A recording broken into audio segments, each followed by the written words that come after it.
ล่ะท่านผู้ชมวันศาสตร์ที่2ธันวาปีนี้ถือว่าเพิ่นจะมีการเฉลิมฉลองอย่างยิ่งใหญ่แม่นว่าครบรอบ50ปีในตอนนี้ถือว่าได้มีการซ้อมขบวนสวนสนามอยู่ที่เลินต่อหน้าพระธาตุหลวงเวียงจันทน์และก็เรือนสนามหลวงหั่นล่ะจ้ะท่านผู้ชมที่ว่ามีการจัดซ้อมอย่างยิ่งใหญ่บ่ว่าจะเป็นทั้งขบวนแห่ก่อนกำลังทั้งกำลังประกอบอาวุธก่อนกำลังจากทางบริษัทหางหาดในหลายภาคส่วนจากท่านผู้ชมก็ถือว่าได้เข้าร่วมมาซ้อมสนามอย่างเป็นขบวนฟืดๆและอีกในมื้อวันเสาร์จะมาถึงนี่เจ้าท่านผู้ชมก็คือเพิ่นก็จะเปิดให้มวลชนทุกทั่วหน้าให้เข้าไปเบิ่งชมไปเบิ่งที่ท้องสนามหลวงหรือว่าเรือนสนามหลวงตอนหน้าแถวทางหอสภาแห่งชาตินะเจ้าแม่นว่าเพิ่นจะมีการจัดซ้อมฝึกซ้อมให้สมจริงก่อนที่จะฮอดมื้อแท้ๆเนาะเจ้าฉะนั้นท่านใดที่มีความสะดวกก็สามารถไปเบิ่งได้เจ้าถ้าหากว่าเป็นไปได้ถ้าหากว่าพอถ่ายวิดีโอได้วิดีโอก็จะไปบันทึกภาพให้ท่านผู้ชมได้เบิ่งเช่นเดียวกันเนื่องจากว่าผู้คนหลายเขาอาจจะบ่ได้มุมงามนะเจ้าแต่สำหรับการเฉลิมฉลองวันศาสตร์ครบรอบ50ปีในปีนี้นอกจากที่ว่าจะมีบรรยากาศที่เบิกบานม่วนซื่นนะครับมีเต็มไปด้วยความหมายอย่างต่างๆแล้วจากท่านผู้ชมอยู่ตามถนนหนทางตามต้นไม้อย่างต่างๆก็ได้มีการประดับประดาตามเสาไฟก็ได้มีการประดับประดาทุ่งสาดทุ่งผักแม่นว่าหลายจุดหลายหม่องแม่นเฮ็ดจบงามหลายเจ้าแต่นอกจากนั้นก็ยังมี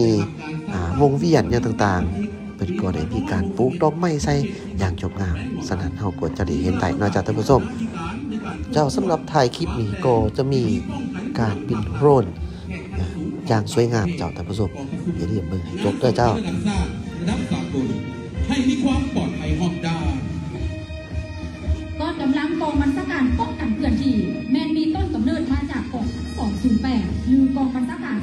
208และเพื่อให้สอดคล้องกับหน้าที่การเมืองในระยะใหม่จึงได้เปลี่ยนชื่อมาเป็นกองบัญชาการป้องกันเคลื่อนที่ในปี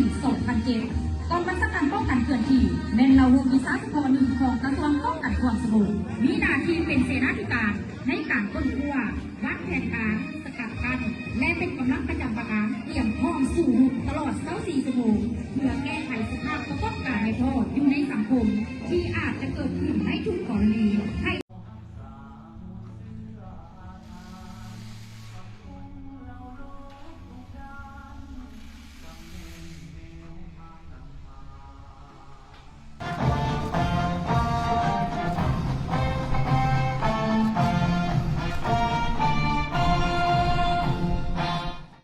วันสถาปนาสาธารณรัฐประชาธิปไตยประชาชนลาวครบรอบ50ปีใกล้จะเริ่มต้น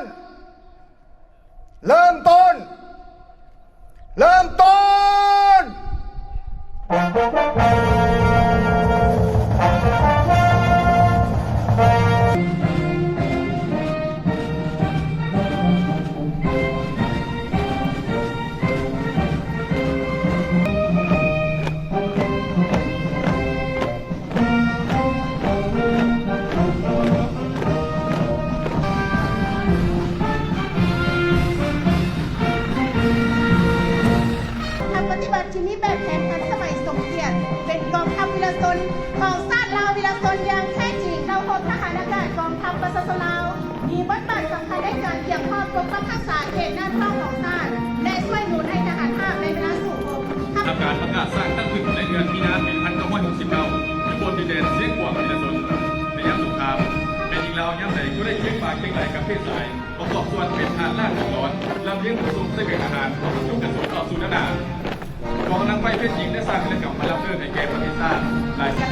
ในสงครามต่อสู้ประสวยชาติเราพบทหารภาคเป็นกำลังต้นต่อประสานเราพบปืนตีต้านจักรพรรดินามือขึ้นในลูกแรงฝีมือขายชาติไทยของเขาปราศัยอย่างห้ามภาคและยังปกป้องรักษาและพัฒนาประเทศชาติและประกอบส่วนกำลังของศัตรูสร้างเงินไขให้ระบบอื่นๆทุกตีและสูนศัตรู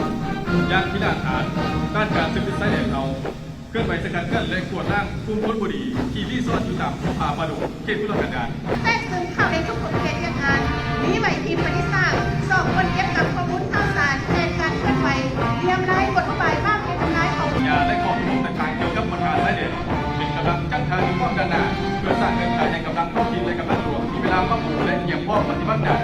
สมองป้องกันประเทศชาติอย่างสดใส ให้หญิงสังกัดกองห้วยโดดจอง306กองพันใหญ่แค่3และได้ร่วมกันหญิงสังกัดกองพันใหญ่แค่2ในโอกาสวันสำคัญของทางของชาติได้ร่วมดังกล่าวได้โดดจองกัน เด่นตูแมนพนมยูเซ็งหัวและพนมรามซึ่ง719จุดแหวงสวรรค์เกตเราตัวต่างแยนของที่สร้างผลงานและ ในภารกิจปกป้องรักษาและพัฒนาประเทศชาติเราเพิ่ม เด่นตูแมนสวมป้องกันเกตที่บ้านสุดกลางอยู่เมืองเมงไซแขวงหัวพันยูทูบในหินเซ็งหัวจะแห่งอื่นๆในทั่วประเทศ มีหน้าที่ทำลายสิ่งกีดขวางเปิดทางไขให้ทหารข้ามบุกโจมตีฝ่ายตรงข้ามก่อสร้างสิ่งกีดกั้นการบุกโจมตีของศัตรูเป็นกำลังก่อสร้างตัวทางสร้างค่ายผูและเห็นหน้าที่กอบกู้ช่วยเหลือประชาชนเมื่อเกิดปฏิบัติการและยังให้การเติบใหญ่สู่มีไซมีหลายสหายและกลายเป็นระบบแข่งขันหลายกองกองและกลายเป็นกองตัวแม่เห็นกำลังหน้าที่ความกองพล54มีหน้าที่ทำลายสิ่งกีดขวางเปิดทางไขให้ทหารข้ามบุกโจมตีฝ่ายตรงข้ามก่อสร้างสิ่งกีดกั้นการบุกโจมตีของศัตรูเป็นกำลังก่อสร้างตัวทางสร้างค่ายผูและเห็นหน้าที่กอบกู้ช่วยเหลือประชาชนเมื่อเกิดปฏิบัติการและยังให้การเติบใหญ่สู่มีไซมีหลายสหายและกลายเป็นระบบแข่งขันหลายกองกองและกลายเป็นกองตัวแม่เป็นสำเร็จหน้าที่ที่ทางรัฐมอบหมายให้ และโดยก้อนระบบสื่อสารสร้างตั้งขึ้นในปี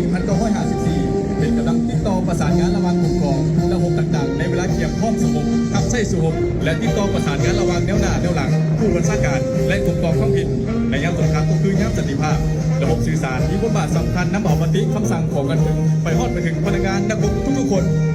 ก้อนเราหกเสนาหารเป็นตัวแทนให้แก่พนักงานแพทย์หมอได้ทั่วกองทัพเราหกเสนาหารได้ทำการสร้างตั้งขึ้นในวันที่1 เดือนพฤศจิกายน 1954และยังผ่านมาได้เห็นสำเร็จหน้าที่ของตนอย่างจงงามจะอยู่ในบรรพบันตีใดก็ล้วนแต่มีการประกอบส่วนของแพทย์หมอโดนเว้นเป็นหัวผู้บาดเจ็บและผู้เสียสละรักษาจรรยาบรรณของแพทย์ปฏิบัติปัจจุบันเราหกเสนาหารได้มีขันแถวแพทย์หมอที่มีระดับวิชาการผู้นำใช้เทคนิคที่ทันสมัยเข้าในการเป็นหัวเพื่อผู้สุขภาพของพนักงานนักรบได้ทั่วกองทัพก็คือประชาชนลาวบรรดาเฮา ก้อนกองหลอนแมนกำลังเครื่องประกอบอาวุธของประชาชน ข้อหนึ่งของกรมใหญ่ตำรวจมีภาระบทบาทหน้าที่รักษาความสงบความเป็นระเบียบเรียบร้อยในสังคมขับไส่และอำนวยความสะดวกให้ผู้นำขับและแขกภายในและต่างประเทศประชาชนลาวบรรดาเผ่าในการเคลื่อนไหวสัญจรตามท้องถนนและปฏิบัติหน้าที่ด้วยความองอาจกล้าหาญเท่าเทียมกับตำรวจจราจรแค่ชายสามารถได้ผลงานและผลสำเร็จหลายด้านในการประกอบส่วนรักษาความสงบและความเป็นระเบียบเรียบร้อยของสังคม กองกำลังตำรวจป้องกันศูนย์กลางแมนกำลังประกอบอาวุธปีศาจเฉพาะหนึ่งที่นอนอยู่ในระบบการจัดตั้งของกำลังป้องกันความสงบได้รับการสร้างตั้งขึ้นในวันที่11 พฤศจิกายน ปี1961อยู่เขตที่มันแขวงหัวพันมีพลังบทบาทเป็นเสนาธิการในการควบคุมวางแผนวิธีป้องกันผู้นำภาครัฐแขกขั้นสูงของต่างประเทศก่อประชุมงานสำคัญระดับชาติระดับสากลให้มีความปลอดภัยรอบด้าน ก้อนกำลังกองบัญชาการป้องกันเคลื่อนที่แมนมีต้นกำเนิดมาจากกอง208หรือกองบัญชาการ208และเพื่อให้สอดคล้องกับหน้าที่การเมืองในระยะใหม่จึงได้เปลี่ยนชื่อมาเป็นกองบัญชาการป้องกันเคลื่อนที่ในปี 2007 กองบัญชาการป้องกันเคลื่อนที่แมนเราวงวิชาเฉพาะหนึ่งของกระทรวงป้องกันความสงบมีหน้าที่เป็นเสนาธิการในการค้นคว้าวางแผนการสกัดกั้นและเป็นกำลังประจำการเตรียมพร้อมสู้รบตลอด24 ชั่วโมงเพื่อแก้ไขสภาพประกอบการในโทษอยู่ในสังคมที่อาจจะเกิดขึ้นในทุกกรณีให้ทันเวลาและมีประสิทธิผลสูง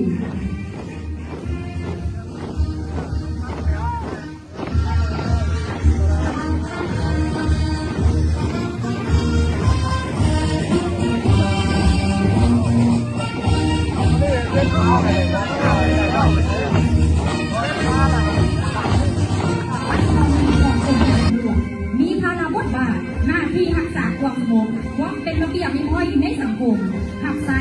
และอำนวยความสะดวกให้ผู้นำขับและแขกภายในและต่างประเทศประชาชนลาวบรรดาเผ่าในการเคลื่อนไหวสัญจรตามท้องถนนและปฏิบัติหน้าที่ด้วยความองอาจกล้าหาญเท่าเทียมกับตำรวจจราจรแค่ชายสามารถได้ผลงานและผลสำเร็จหลายด้านในการประกอบส่วนรักษาความสงบและความเป็นระเบียบเรียบร้อยของสังคม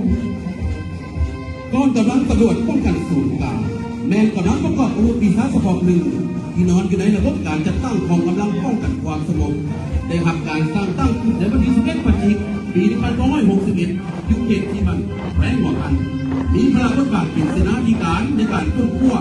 วางแผนวิธีป้องกันผู้นำพรรคหลักแข่งขันสูงของต่างประเทศก่อประชุมงานสำคัญระดับชาติระดับสากลให้มีความปลอดภัยรอบด้าน ก็กำลังกองบัญชาการป้องกันเคลื่อนที่แมนมีต้นกำเนิดมาจากกอง208 หรือกองบัญชาการ208 และเพื่อให้สอดคล้องกับหน้าที่การเมืองในระยะใหม่จึงได้เปลี่ยนชื่อมาเป็นกองบัญชาการป้องกันเคลื่อนที่ในปี 2007 กองบัญชาการป้องกันเคลื่อนที่แมนเราวงวิสาเฉพาะหนึ่งของกระทรวงป้องกันความสงบมีหน้าที่เป็นเสนาธิการในการค้นคว้าวางแผนการสกัดกั้นและเป็นกำลังประจำการเตรียมพร้อมสู้รบตลอด สุดงามยามแลงแดนแห่งอิสลาภูพ่อป่าดงคงพานาเป็นนาอ่อนโซดอกไม้สับสนแสงสะอ่อนส่องกลิ่นหอมหวนสุนชาติทั้งมวล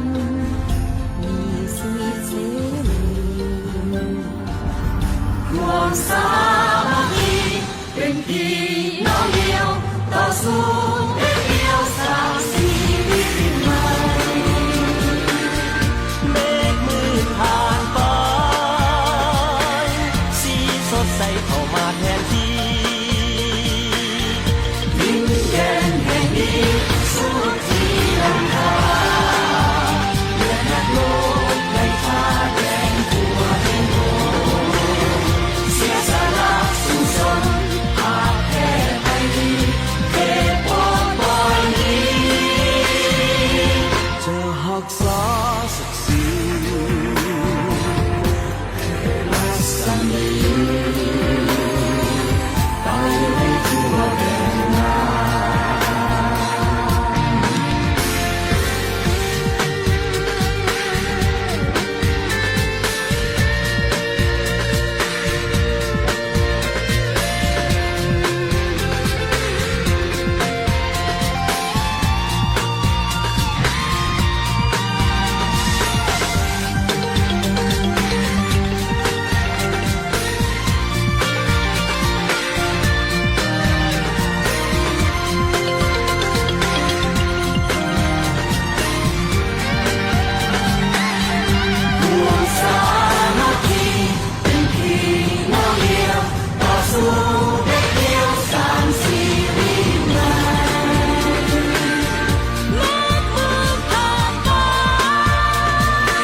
รัศมีไปให้ทั่วแดนนา